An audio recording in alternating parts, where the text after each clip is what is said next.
ना नहीं है, लेकिन अगर कोई मुद्दा है जो मुझे सामने दिख रहा है तो उस पर मुझे लगता है कि बोलना चाहिए। लोग नहीं बोल रहे हैं तो मैं बोलता हूँ। अब उसी बेबाकी की बात मैं आपसे करूँगा।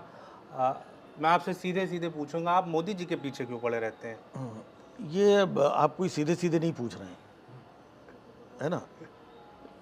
ये भी मुझे लग रहा है कि आप सीधे तरीके से पूछ ही नहीं पाए, है ना।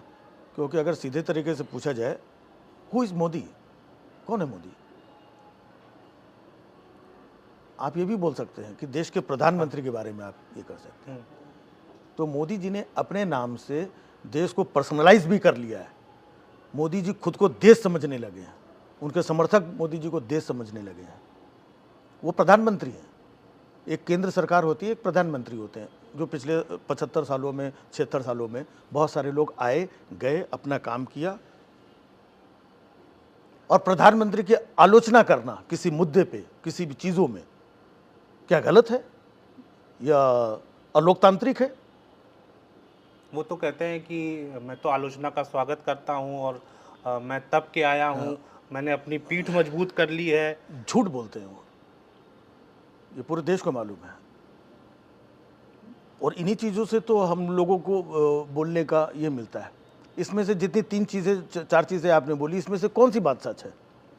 सारी बातें झूठ बोलते हैं वो। आज देश में किसी से भी आप पूछिए, मुझे उनसे कोई नहीं, हमें देश के प्रधानमंत्री से लेना देना है। अगर आप देखें, लोग बोलते हैं मोदी जी के बारे में, आप 2014 के पहले मुझे मेरा एक स्टेटमेंट दिखा दीजिए कभी हमने मोदी जी के बारे में बोला हो। 2014 के पहले मैं मनमोहन सिंह के बारे में बोलता था, वो देश के प्रधानमंत्री थे।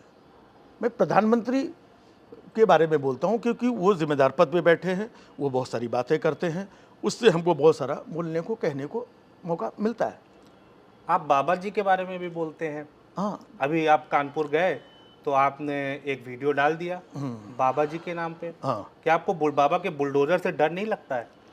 नहीं, इसका मतलब उत्तर प्रदेश में जितने लोग रहते हैं, आप हो गए, आपके साथी हो गए, सब लोग डर डर के रह रहे हैं, नहीं, है ना। बिल्कुल नहीं। नहीं, आपने बोला ना कि आपको डर नहीं लगता, मतलब यहाँ पे अगर उत्तर प्रदेश में रहना है तो डरना ज़रूरी है?